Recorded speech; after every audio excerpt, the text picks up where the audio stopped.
आज मैं ले रहा हूँ कोर हाउसिंग इंडेक्स को। कोर हाउसिंग इंडेक्स जो है रिलेटिव स्ट्रेंथ पर ये सबसे स्ट्रॉन्ग इंडेक्स है। कोर हाउसिंग में मतलब आपके सीमेंट से लेके मतलब रियल एस्टेट से लेके सब आ जाता है, बेसिकली हाउसिंग फाइनेंस से लेके ये सब आ जाता है। इसमें कुल मिलाकर 30 स्टॉक्स हैं।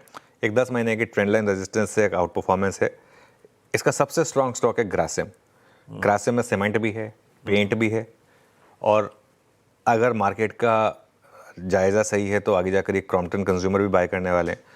और इस शेयर में ज़बरदस्त तेज़ी का मोमेंटम है। कल भी हमने इसकी बात की थी।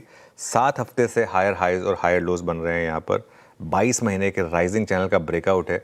और एक बात हुई थी कि आदित्य बिरला ग्रुप में कुछ बड़ा हो रहा है, और ग्रासिम के साथ ना अब तक एक दिक्कत रही है, ग्रासिम को एक होल्डिंग कंपनी का डिस्काउंट मिलता आया है। और ग्रासिम ये कोशिश कर रहा है कि भाई मुझे होल्डिंग कंपनी का डिस्काउंट क्यों मिले।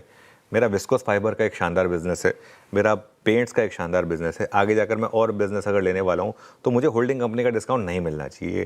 तो ये एक रीज़न है जिस तरीके से ये एक मार्केट में एक बड़ी रैली आई है। आपने नोटिस किया होगा ग्रासिम में पिछले कुछ दिनों से लगातार ज़बरदस्त मोमेंटम है।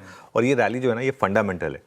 जैसे मैं कह रहा हूँ कि अगर होल्डिंग कंपनी का डिस्काउंट कोलैप्स हो रहा है तो उस वजह से इस तरीके की रैली आई है। ज़बरदस्त लॉन्ग बिल्डअप है।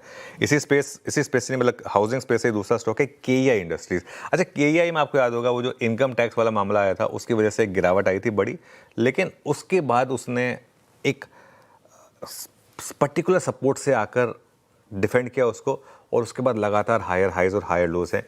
ये डेली चार्ट है इसका, देखिए, और यहाँ पर एक अच्छा मोमेंटम बन रहा है, सॉरी वो वीकली चार्ट है, अच्छा मोमेंटम बन रहा है यहाँ पर।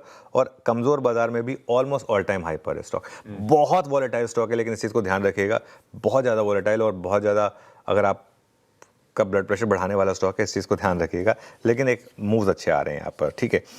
और एक आखिरी स्टॉक हमारी चार्ट जीपीटी 1 में, वो है वारी एनर्जीज़ का। वारी एनर्जीज़ 17% गिरा अपने हाई से, लेकिन अब गोल्डन क्रॉसओवर बना है यहाँ पर। अगर यहाँ से रैली आई तो बड़ी आएगी, वरना ये रैली फेल होगी। तो आपको एक स्टॉप लॉस हिसाब से लगाना होगा, आपको अपने फाइनेंशियल एडवाइजर से भी कंसल्ट करना होगा।